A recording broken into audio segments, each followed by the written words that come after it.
রেস্তোরাঁতে আপনাদের সবাইকে স্বাগত। আশা করি আপনারা সবাই খুব খুব ভালো আছেন। আমি তো খুবই ভালো আছি। আজ শনিবার, তো সকাল সকাল চলে এলাম রান্নাঘরে ব্যস্ততার মধ্যে। শনিবারটাও আমার মোটামুটি ছুটি নেই, খুব প্যাকটা রুটিন থাকে। তো তবুও ভাবলাম যে রান্নাটা করছি একটু শেয়ার করি। আজকে আমি রান্না করব এই যে কুমড়ো দিয়ে আলু দিয়ে মাছ। অনেক ইউনিক রান্না এটা। আমার মায়ের হাতে অসম্ভব ভালো খেতে হয়।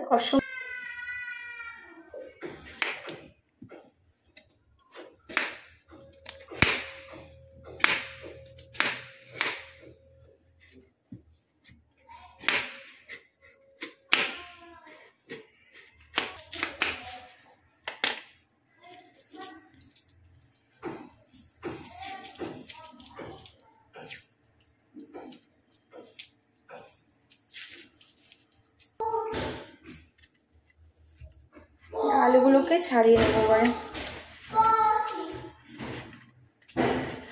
গ্যাসটা এখন গোটাই থাকবে ওখানে। আমাদের ক্যারাটে এসে গেছে।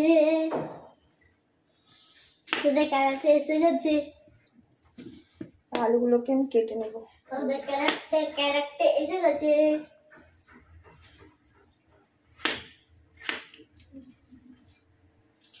যে আলুগুলোকে এরকম ডুমো ডুমো করে কেটে নেব।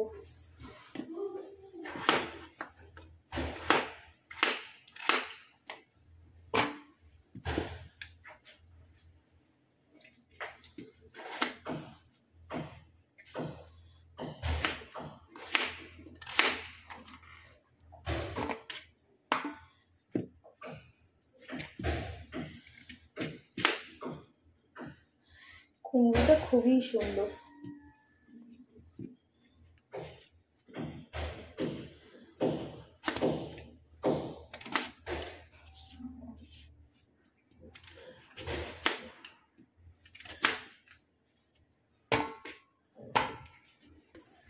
পেঁয়াজটাকে এবার আমি কেটে নেব।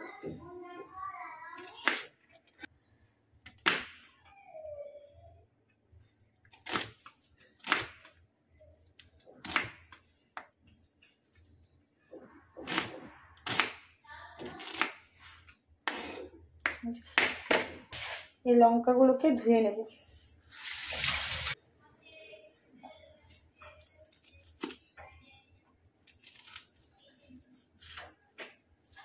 এরকম করে ছিঁড়ে নেবো লঙ্কাগুলো। কুমড়ো কাটা হয়ে গেছে, এরকম ডুমো ডুমো পিস করে কেটে নিয়েছি। এবারে এগুলোকে ভালো করে আমি ধুয়ে নেব।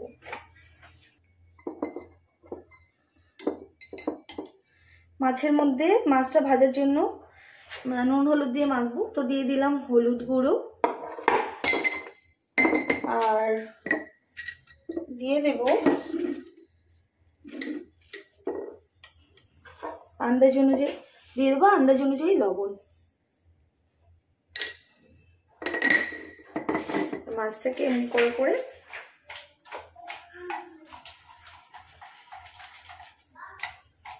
মাছের হাত লাগাবো না, এমনি করে মাখিয়ে নেব। সব মাছটা সুন্দর করে মাখানো হয়ে গেছে। কড়াইটা মোটামুটি গরম হয়ে গেছে, যা বুঝতে পারছি। আমি একটু আগেই চাপিয়েছি, কড়াইটা গরম হয়ে গেছে।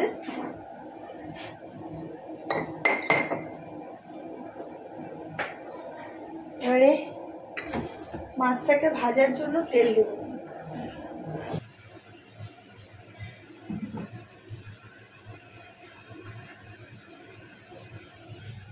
যাই হোক, তেলটা গরম হয়ে গেছে। এবারে আমি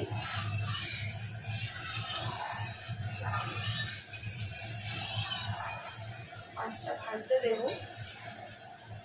তার আগে যেটা করতে হবে, চিংড়িটাকে একটু বাড়িয়ে নিতে হবে, নাহলে আমার মানে রান্না করতে দুদিনে শেষ হয়ে যাবে।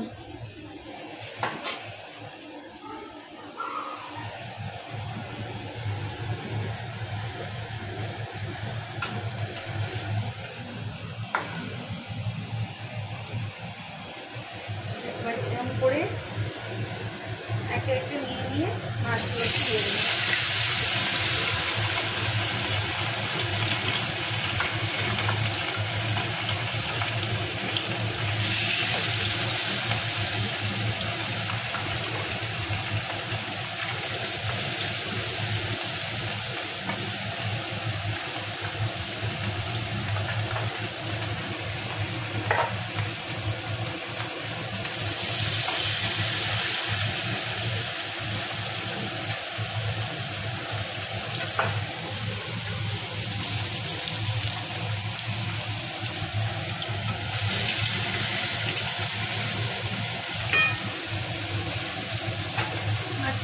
মাছগুলো ভাজা হোক, এই যে মাছগুলো ভাজা হোক, আমি ততক্ষণে একটু বাবুর কাছ থেকে ঘুরে আসি, ওকে একটু খাইয়ে আসি।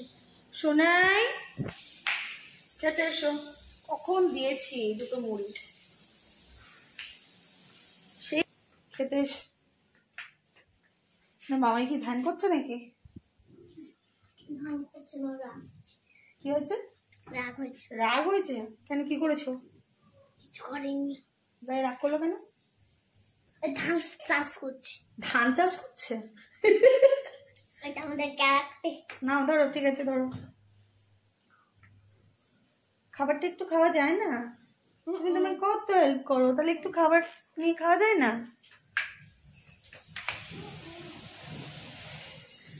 খাবার তো মোটামুটি হাতে নিয়ে এসে খাবে না।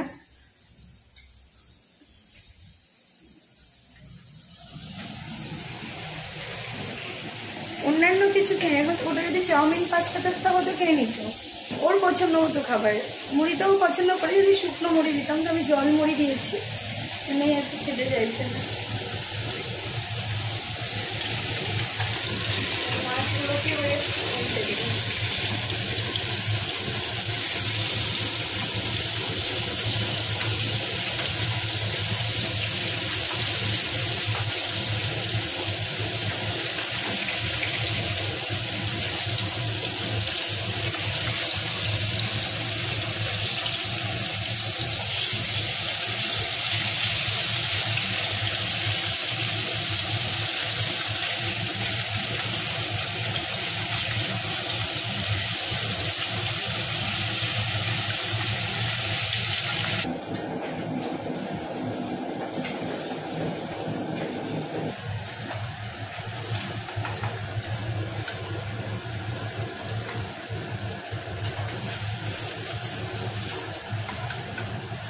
আমার মায়ের হাতের প্রত্যেকটা রান্নাই আমার অমৃত লাগে, মানে আমার মায়ের তো আমার রান্না করতে ইচ্ছেই করে না, কিন্তু কুমড়ো আলু মাছের ঝোলটা আমার মা অসম্ভব সুন্দর বানায়, ভীষণ ভালো বানায়।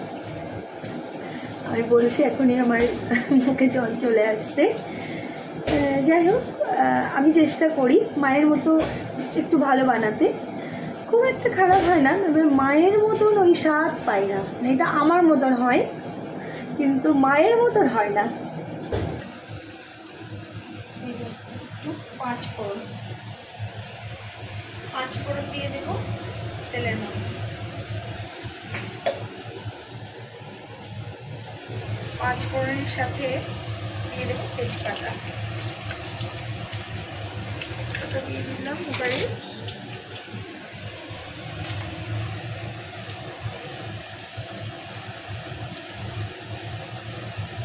পেঁয়াজ কুচো দিয়ে দিলাম,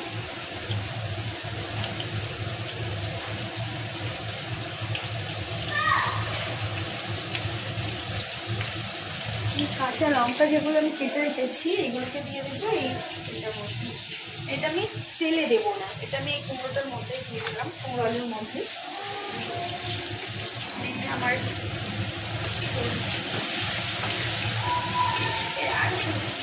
খুবই সিম্পল, ফোড়নটা হয়ে গেছে। এইবারে যেটা করবো সেটা হলো এই যে কুমড়ো আলুগুলোকে আমি দিয়ে দেবো।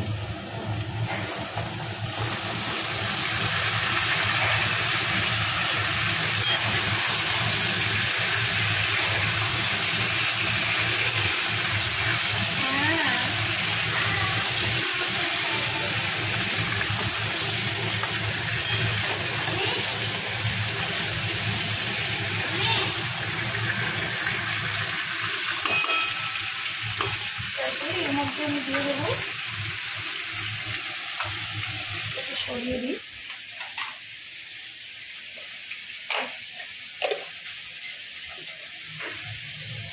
দিয়ে দেবো হলুদ গুঁড়ো, দিয়ে দেবো এবারে হলুদ গুঁড়ো, আর দিয়ে দেবো স্বাদ অনুযায়ী লবণ, আর দিয়ে দেবো স্বাদ অনুযায়ী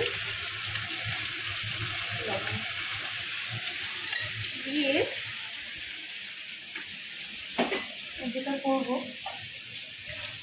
একটু জল নেব, একটু জল দিয়ে এটা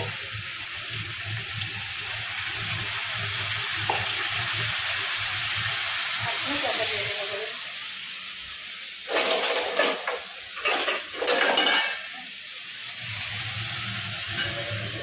ঢাকনা চাপা দিয়ে দিলাম।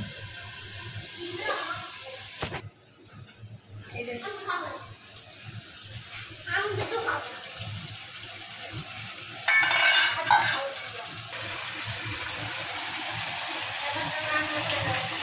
পেঁপেটা কি রান্না করার জিনিস?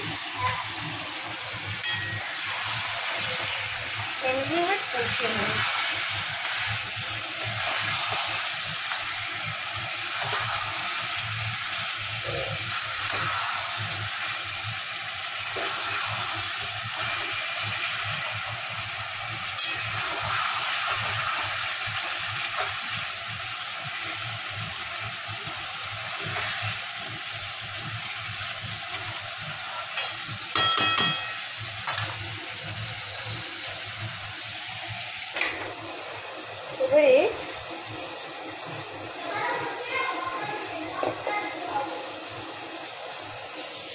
জিরের গুঁড়োটা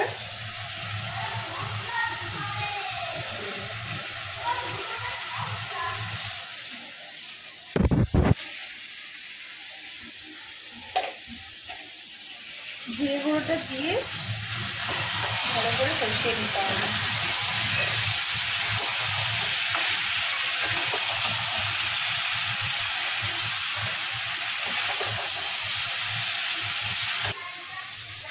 এবারে আমি জল দিয়ে দেবো, আর বেশি কষাবো না। জল আরেকটু লাগবে, কারণ আমার অনেকগুলো মাছ পড়বে তো।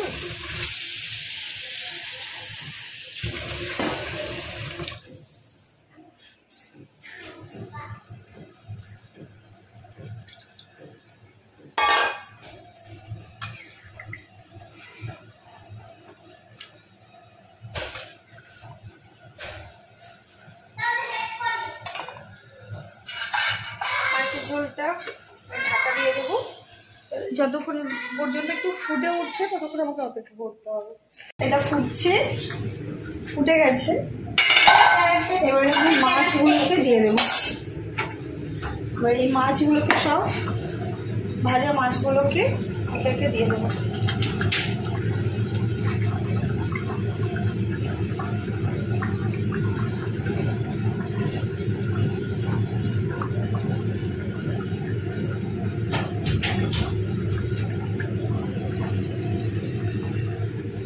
দিয়ে আবার একটু চাপা দিয়ে দেবো।